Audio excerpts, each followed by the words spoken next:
So one of the main obstacles towards self-consciousness, and something that we struggle from the very beginning, and something that it is advisable to observe and to fight and diminish that state. There's nothing to lose if we start working there, is to tackle this psychological pattern of, in the fourth way, it's called imagination.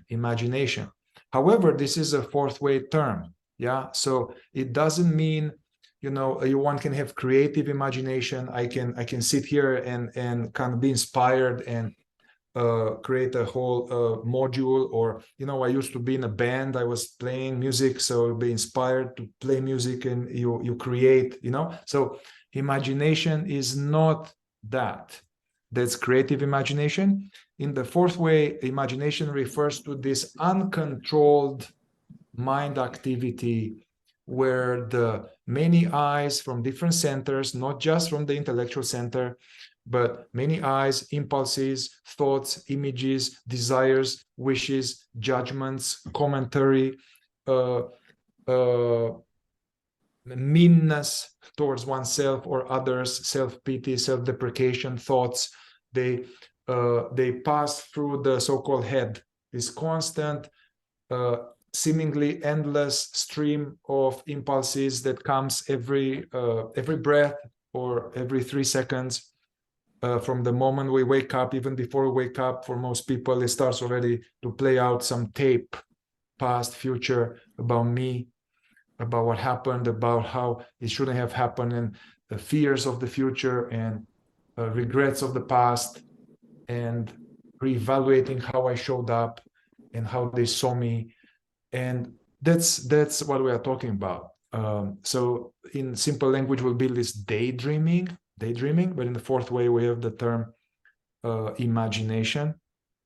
And this is the natural state of man asleep, that is in imagination. Yeah, this refers to everybody, from somebody who is you know, let's say convicted for having a serial killer, to the president of the country. Nobody is exempt. If we were to be aware, to be shown a little bit like in these iPhones, they have eye screen. It shows you where your attention went, you know, how much time you spend on Facebook, how much time you went on Instagram, how much time, it tells you how much time. Yeah, if we had some eye screen, consciousness screen, how much time we spent in this, being not here, being churning in past or future. It's like, it will be like a lot of our life. It's will be horrendous. If we were to see this and be shown, we may go nuts. So that's why we put our, let's say, the evolutionary path protects itself, so we don't see it right away at the beginning, so we go gradually about it.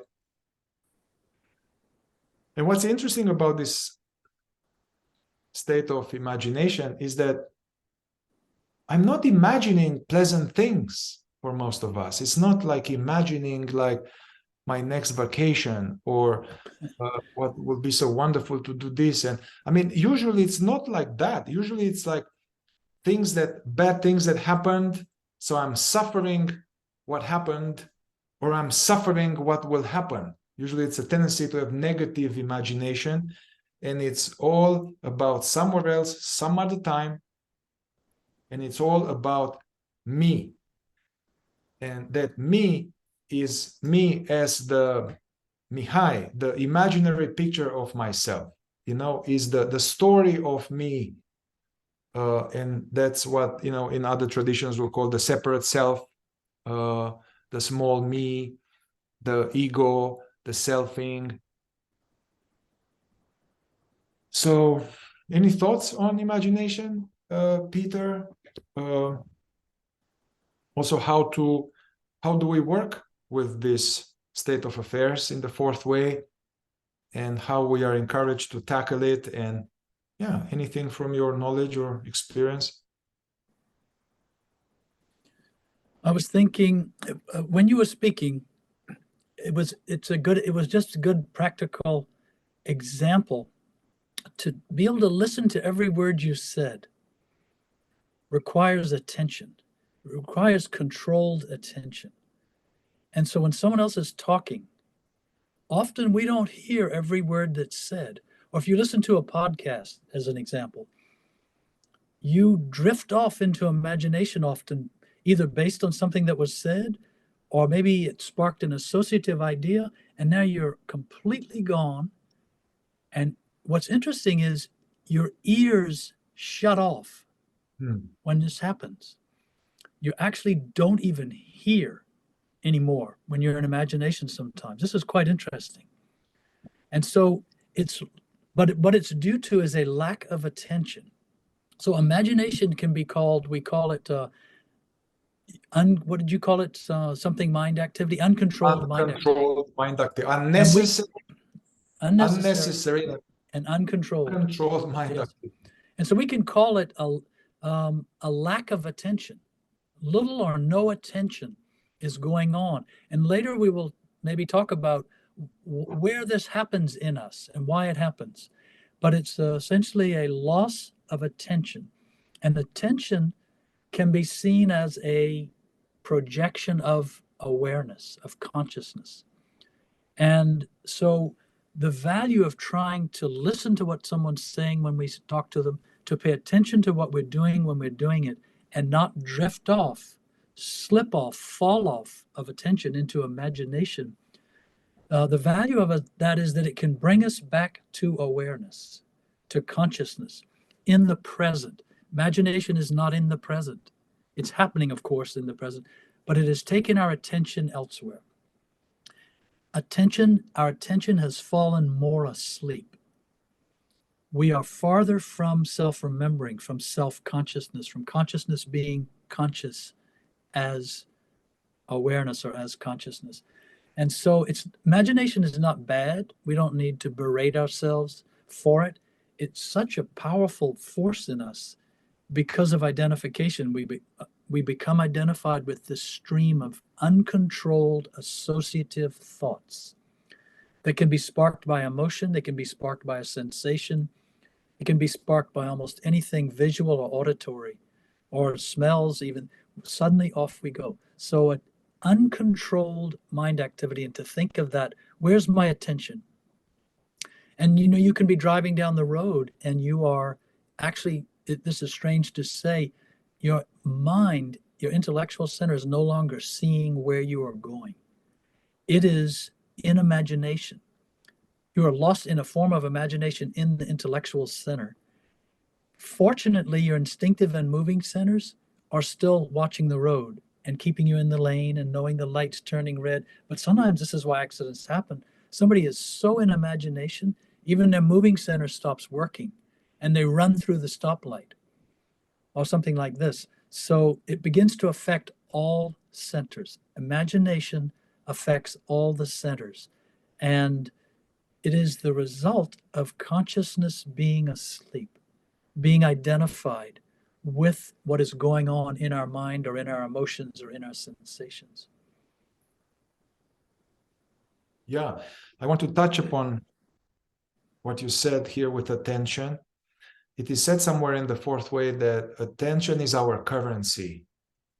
When we start, there is no self-remembering. Consciousness is unaware of itself and is really in a sub-state. And however, we do have attention. We do have attention, So we start from training that attention to strengthen itself, to be able to sustain attention. So attention in the present is not yet self-awareness, but it is without that we cannot go towards self-remembering or being aware of being. And so as Peter said, this imagination happens because there's there's very little attention in the present, and it's more like it goes automatically. And then the head, which is supposed to kind of be here as a tool, a function, to the head's role is to be present, Gurdjieff said, to see, we're here to see, hear, what's in the present. That's why when we talked before about exercises, like use hearing and seeing to anchor yourself to the present moment.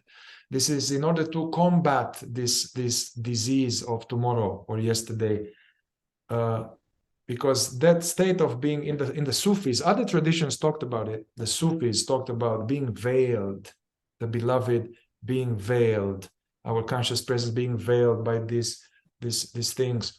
So because of lack of attention.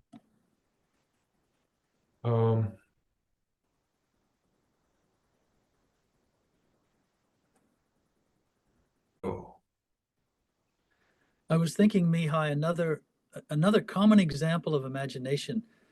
We are almost always anticipating the future, and it takes the form of imagination. Now, you said earlier that we can have creative imagination. That's different. And that can include planning. I'm going to the grocery store. I'm going to sit down and plan what I need to buy, perhaps, before I go. That involves attention. We have to control our attention to make a list or make a plan, maybe decide what time we want to go, all these things. That's a creative, intentional, useful form of visualizing the future in a practical way. That's not being lost in imagination. But what happens instead is I know I have a doctor's appointment tomorrow. And I find myself between now and then in imagination about what might be wrong with me, or what the doctor might say. Or I'm going to see someone later, and I find myself in imagination about what I might wear, or what I might say to them, or will they notice my haircut, or whatever. It could be anything, but we're anticipating the future. And this is very interesting because in our mind, in our imagination, we're creating an image. Imagine is an image of what will happen, may happen, could happen, has nothing to do with what probably will actually happen, and has nothing to do with right now. But we feel obliged to sustain this constant projection of images, imagination about the future. And the truth is, we don't need that at all. At all. We can live completely free of that if we know how and choose to and try hard enough. And then the future for us would simply be a matter of planning. It would be common sense. Life on planet Earth, it would be common sense. But we wouldn't be projecting faults, the unknown. We do the same thing with the past. The past is done. To the extent that it is affecting us in the present, it needs to be addressed in the present. But to be just in imagination about how we didn't like how it went last night. I was, at a party, and I said something to someone, and now I'm rehashing my conversation or what they said to me. So we're not in the present. And this is so interesting because all we need to do is live in the present with using common sense about the future and honesty with ourselves about the past. But we don't have to live in the past at the expense of being present, remembering ourselves now. We don't have to live in the future. Be present. And if you try this, you'll see how demanding it is, because there's such a strong habit, such a strong tendency. And as I was saying to Mihai during a little break we had, we mistake all this mind activity, all this uncontrolled imagination, we mistake it for consciousness. We think this is me, I, consciously going through my life. And it's not consciousness. It's uncontrolled mind activity. And what the fourth way tries to introduce us to is, by virtue of seeing this, seeing the extent to which we are in imagination, we begin to realize we're seeing it. And that's the beginning of self-remembering, of self-observation burgeoning into as self-remembering. Now we're more conscious of being the fact that we're in imagination. This begins to change something right away.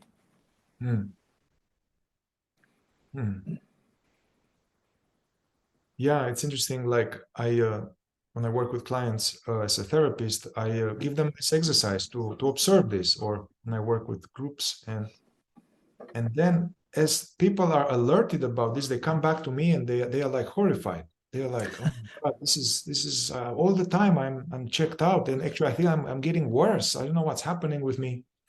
So I tell them right away, listen, everybody is like that. Everybody all the time is like that. It's unbelievable if we were to know. So don't think there's something wrong with you. This is a natural, from one angle, it's a natural manifestation of our unnatural state of being. And everybody's like that. It's not getting worse. It's that you are becoming more awake and you see what's happening under your nose, actually. So, yeah, it's natural to be horrified at the beginning. And actually, it's interesting to really observe how, waking up even before having time to kind of enjoy the fact of being in the morning, right away there's this like planning or thoughts or this or the dreams. There's all the time this selfing. Other traditions, they call it the selfing, which is this stream of thoughts that consciousness is identified with as a separate me. So in the morning, like this, driving, listening to people. Even I was listening to Peter. I love Peter and I love his wisdom and I love the fourth way. And I could see like, I was a little bit planning what I'm going to say and all of that. So this is practical. Going to the bathroom, walking in the woods, walking, you see people, if you go in a town now, in the past, there used to be that you see people in a metro or in a tram. You see people like they are like that.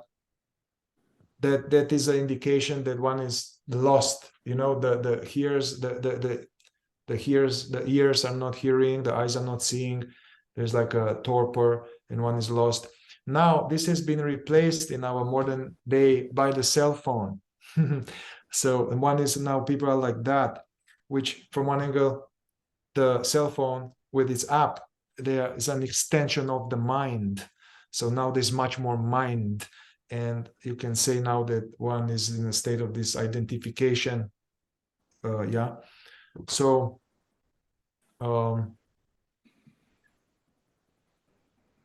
one practical way to work with it is just to simply know about this and observe oneself. And whenever you catch yourself, you are in daydreaming, just come back, become aware of that. Don't beat yourself up. Don't go into, oh my God, what's happening? Oh, not again, not imagination. That is secondary negativity, we call it. This is a more secondary sleep.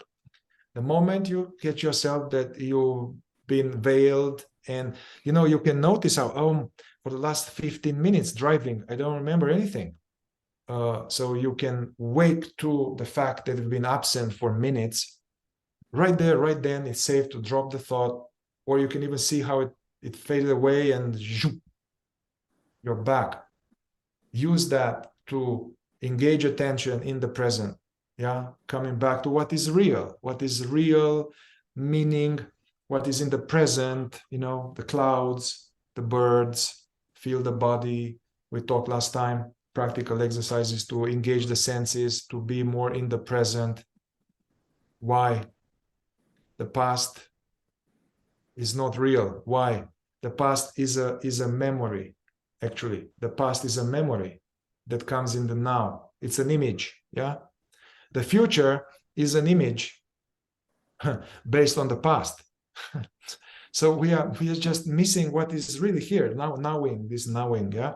So we are trying to give up, sacrifice this to attend to what is here. It's more enjoyable. Basically, it's more enjoyable. We are not missing out. Many people, they live the life in trying to catch up or trying to regret, and then we get this like final diagnosis, we're going to die in 2 months, and only then some people are like, whoa, oh, it's so beautiful, the tree is so beautiful, to stop, just stop, to stop. So why wait until a big shock, till our life is over, to stop and live consciously? Another thing here is that to understand it is consciousness that is in imagination, is lost its, is not me. Peter is not in imagination. We speak about it that way. And to an extent that's true. But to understand it's consciousness, you are consciousness. And you as consciousness have fallen asleep in imagination. You fell all the way through the tunnel of attention to the bottom where there's no attention even. And now you're just in this dream, this daydreaming. And it's all that energy, it's vital energy, it's conscious energy and psychic energy too.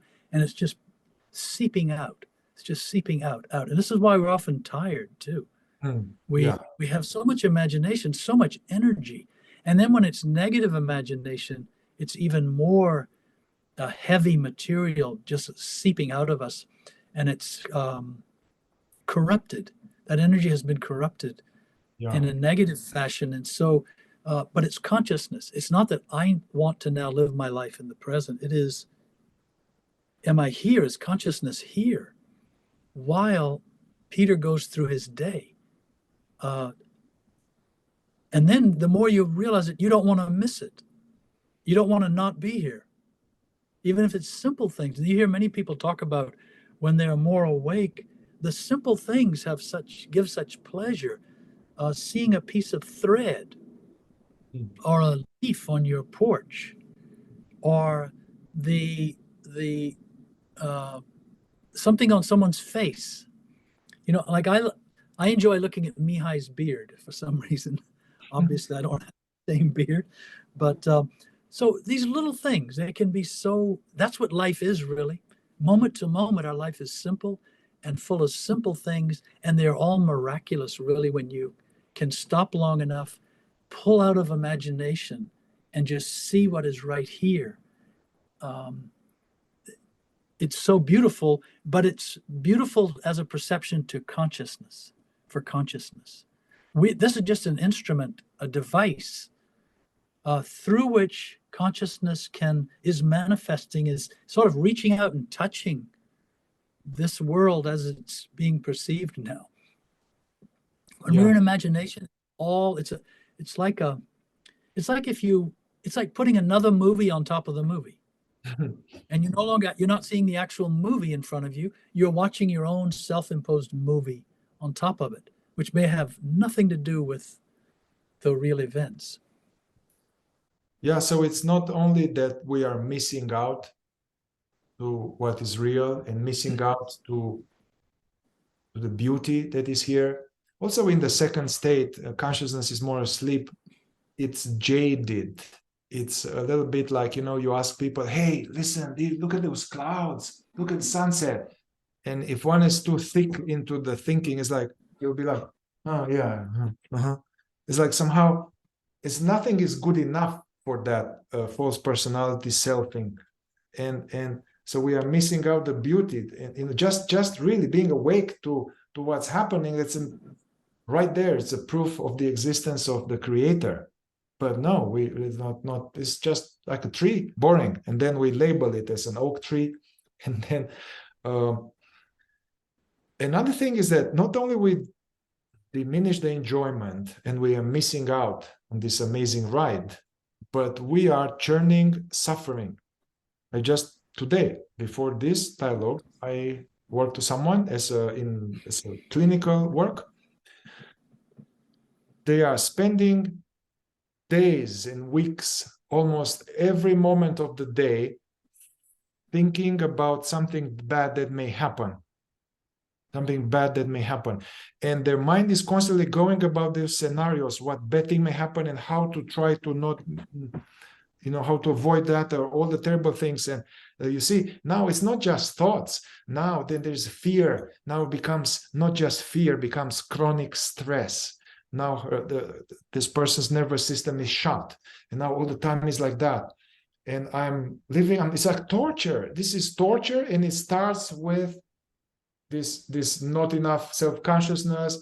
Then there is this imagination, negative imagination, now identification with this future scenario that's not happening. And so it's like really terrible,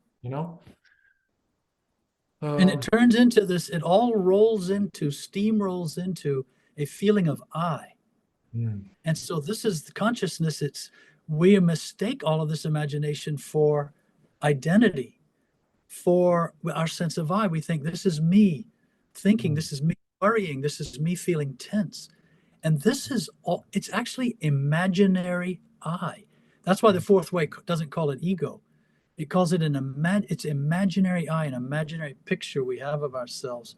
We actually, as Uspensky said, we imagine ourselves, really. The whole thing, we're actually imagining ourselves as an identity. And it's not that we as an identity are in imagination and need to be out of imagination. That's the end of the trail. What's behind that is this feeling of I, this feeling of me. And that is consciousness having lost itself. That's what identification means. Identification has lost itself as a sense of identity in the four lower centers, as the fourth way says. We imagine ourselves really. If a person can see the truth of that, see through the illusion of I, this is where the fourth way is leading. And this is the value. This is one tool to notice and try to step out of imagination as often as possible. To freedom, to consciousness, to pure awareness, to true being, to truth, to beauty. This is why the fourth way calls it escaping. Imagination is just one of the things we escape as we become more conscious. It's interesting to note that many spiritual traditions from various parts of the world, they speak about this in different way. It's a very big thing in Zen, Buddhism. Buddha and Zen masters talk about, like, when you walk, just walk. When you sit, just sit. Do not wobble in imagination.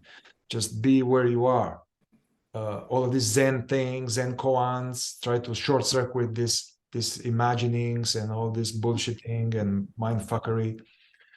In the Sufi tradition, they talk about the veils of imagination covering the face of the beloved, creating this sense of separation.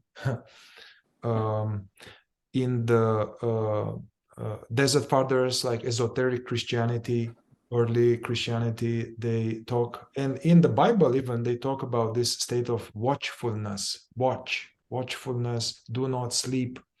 They talk about this guarding of the heart, guarding of the mind, guarding of the heart, like paying attention and being alert and aware, guarding the mind and the heart from evil thoughts.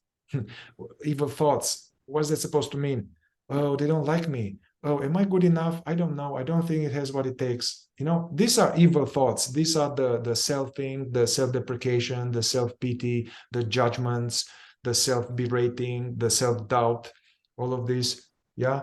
So they were talking about to have this ongoing more alertness and be informed that there are these whisperings of the enemy. These are religious terms, Yes. or actually they are very much psychological. It's like the psychology of those times. These are religious terms, esoteric terms, symbolical terms, but they all refer to this state of being lost in the many eyes.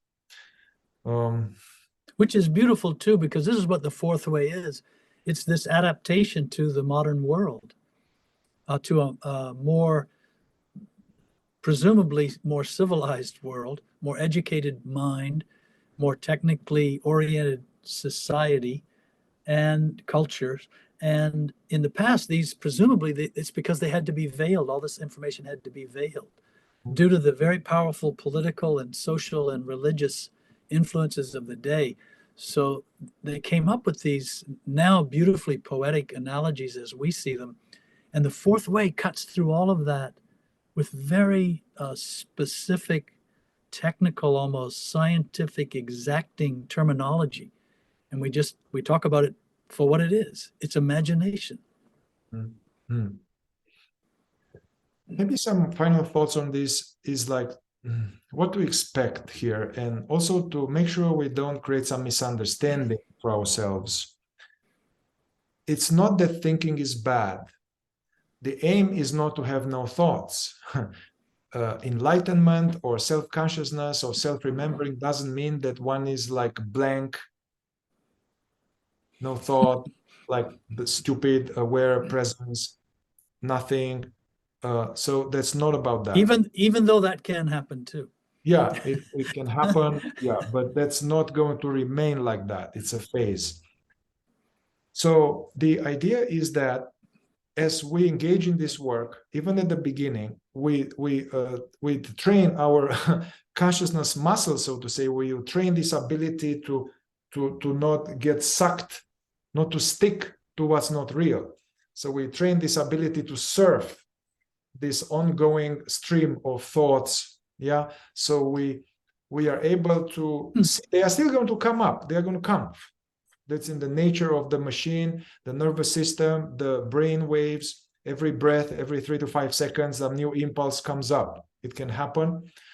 What will be different is that it's going to come up, but we are not going to allow it to associate. What's happening in sleep, there's this associated part, associative mind, associative thinking, where I walk about, I see this oak tree, and then I think of my grandma, and I think of how I was in Romania, and then actually how that she died, and I wish she didn't die, and then the communists, and this and that. So it becomes a whole embroidery, you know? So with more self-consciousness, the thoughts will come, but then we are not going to stick to it. You know, it comes and then it drops. It comes and it drops. So there will be much more longer periods of. Also, at some point, especially as we have some glimpse or some, let's say, revelation that, like some experiential revelation of the true I, like realizing in some way, could be gradual, could be imperceptible, or could be in a big flash, like, whoa, I am not this many eyes. I am this, I'm that which is aware. So as one has this more and more, there is also like a diminishment of this monkey mind. So somehow gradually the all this becomes less of a problem. So the mind can be more naturally quiet. So what happens is that the mind becomes a useful servant of presence. Presence is the master. The mind is a helpful. Yeah. And when it's not necessary, when it's not needed to solve a life problem, to create something, to deal with some stuff, when it's not necessary, it's just when it goes down like a well-trained dog, like a German shepherd. Yeah. When the master goes to his room, then the dog kind of like stays there. It's not needed. When the master needs to go somewhere, the dog, the mind comes to help. Yeah. But in the second stage, the dog is barking all the time, and then it bites the master, it bites everyone else. Yeah. So, You know, Mihai, it reminds me of a funny cartoon I just saw a couple of days ago. There's a house, and the couple, the masters of the house, are leaving the house. And the dog is up in the second story window, opens the window and says, "Whoa, whoa, whoa, where do you think you're going?" And this is how it often is for us.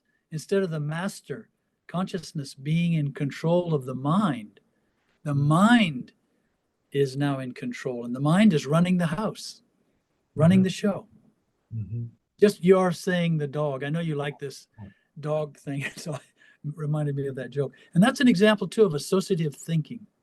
Right there, Mihai mentioned a well-trained dog. And so when he said that, I thought of that cartoon, and it was associative thought. That's all it was. Also, this is another example of how each of these obstacles we're talking about is an example of what the fourth way calls wrong work of centers. The centers, instead of the dog, the mind just doing its own work when called upon, it starts taking on things for itself that it need not, and then it involves the other centers, where we imagine something's going to happen, then emotionally we become distraught about that. Instinctively we become tense about it. We might become ill. We might become irritable in relation to other people. The centers are now infiltrating each other in unnecessary and harmful ways that pull us more and more asleep. So it's another way to think about what is it. What does the fourth way mean by obstacles?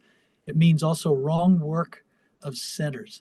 And the more conscious we are, the more the centers remain independent and work in collaboration and cooperation when needed, not just randomly and in destructive ways.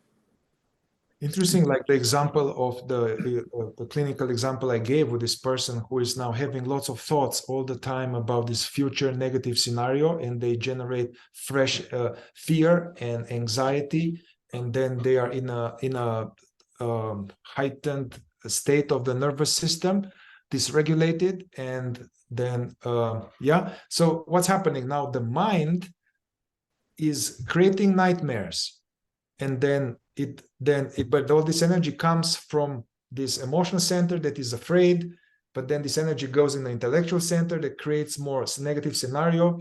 Then the intellectual center now creates more fear, and then basically the person now is less capable to deal with it. First of all, if one is in this state for so long, then one is going to get sick, one is not going to think straight, one is in the more like the lowest part of the brain functioning.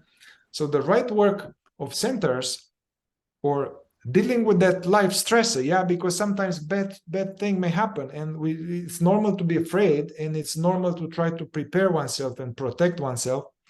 But with a higher level of consciousness, if this person would be able to, catch herself whenever she thinks about that, to have an exercise like, whoa, let's not torture myself about this. Come back to the present, take a deep breath. Become aware of this ball of things in the belly, and of this fire, this fear that wants to go into the head and talk. And so this person will need to just quiet the mind and become aware of this suffering in the body, and witness and allow and keep bringing herself back to the present. This ongoing so-called threat is going to help her out. We're going to give her energy now. She will be much more conscious for all of these days, and so, because we'll remind her. And then she will be able to also have states of being more quiet and more like at peace, although there's still a little bit of stress in the system. But in this way, she can able to think clearly, actually, to come up with a solution, to have more like rational, to ask some people, rather than be tortured in vain, with the guise of trying seemingly to prepare for the situation. I guess many traditions, so some practical exercises to diminish daydreaming and imagination. I mean, it's straightforward what we talked so far. Just catch it, notice, drop the thought, come back to the present over and over. But now this is too big. It's too general. It's too big, although it's simple. So sometimes it helps to make it smaller, more simple, more practical. Choose your walk, your daily walk. Choose 10-15 minutes in that walk where you are focusing on that. We talked last time. For 10-15 minutes, really engage all your consciousness to not take the bait of daydreaming, not to be hijacked, not take the bait. Another practical exercise is, and in the fourth way, in Gurdjieff was a big fan of that. Sometimes this daydreaming imagination comes because we have excess of kinetic energy, excess physical energy that is not being spent. We are mammalians, we are sitting, we have a sedentary lifestyle, there's excess energy in the body, and then it goes, through lack of awareness, it goes in the head, it plays out all of these things. So sometimes just to go to the gym, or to work out, to walk, to run. In the past, the monks will do gardening, will sweep the Zen courtyard. They will engage in some labor of the hands, using the moving center, working hard. Gurdjieff would have people dig ditches and all kind of stuff. So the idea was to work hard physically while not getting lost in daydreaming.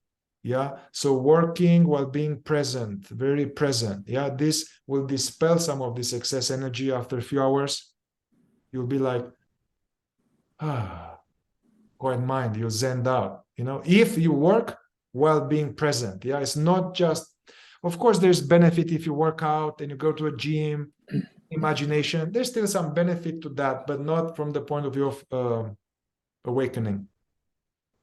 Another practical one will be to all of these eyes that we get hijacked and we go somewhere else. There are many of these eyes, many thoughts, but some are more sticky than the others. So a good exercise is to identify some of more sticky, so-called Velcro eyes, Velcro thoughts, difficult subjects that whenever the subject comes, I'm automatically lost in it and identify. And each body has 2 or 3, 5 thoughts. Whenever I think about my mother-in-law, or whenever I think about how they will see me, or so find your own Velcro thought. And I'm just using this mother-in-law uh, in case the mother-in-law or future mother-in-law is listening to this. I'm just thinking about that. All good. I love her.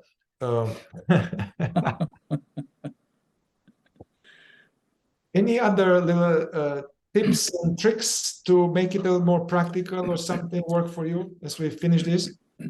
Well, it's a little bit general, but it's a good principle to have, and that is the idea that imagination can affect each of the 4 centers, and it's due to a lack of attention or uncontrolled attention.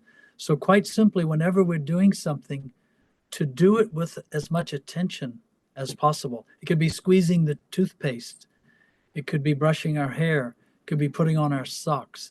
It could be making a phone call.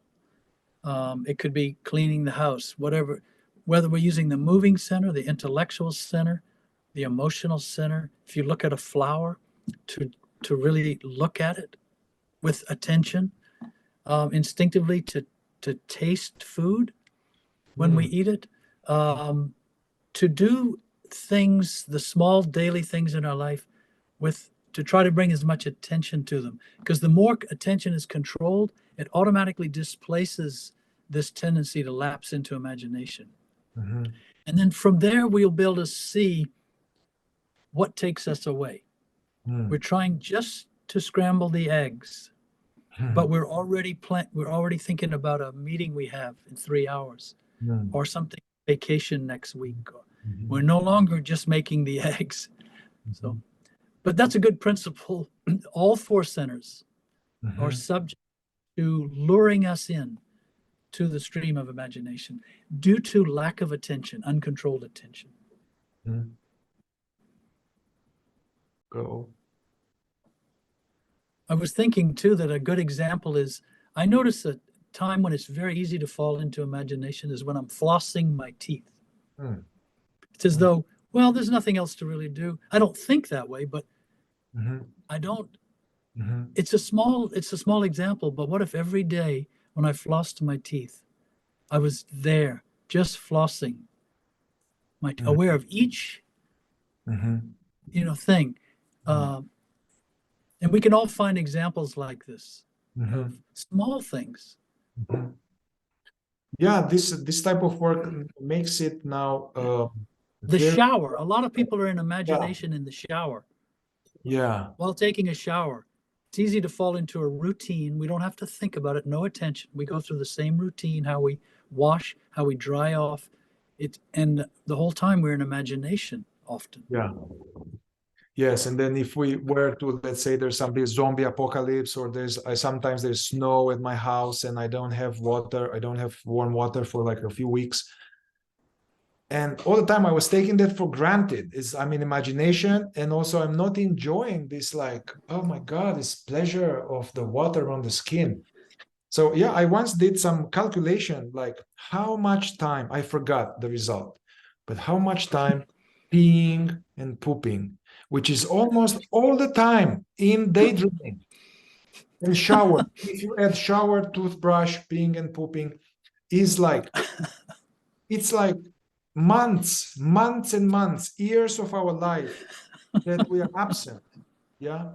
So this kind of stuff, use that as a, don't wait for a meditation with your satsang teacher in 2 months from now. No, right now, when I'm going to the break, go to pee. Yeah, having a bath, going to the hot springs, walking in the woods.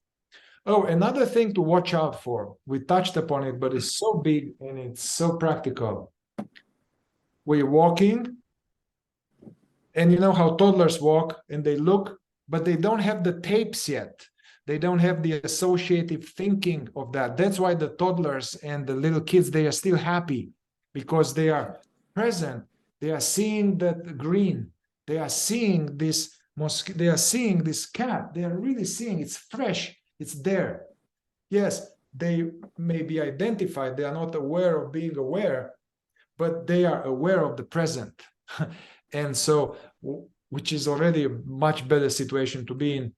So when you walk in nature and all of that, watch for this. You are present, and then there will be labeling of, oh, this is this sycamore. Is it a sycamore? Yeah, it's a sycamore. Yeah. Oh, this wonderful, this thing. And then it's even, educational, and it's cultured, and I'm walking in the woods, but now I'm dealing with concepts. I'm not seeing the actual miracle of that. I have labels and commentary about that. So a practical exercise is to set some time, look at things deeply, and not go into commentary about it.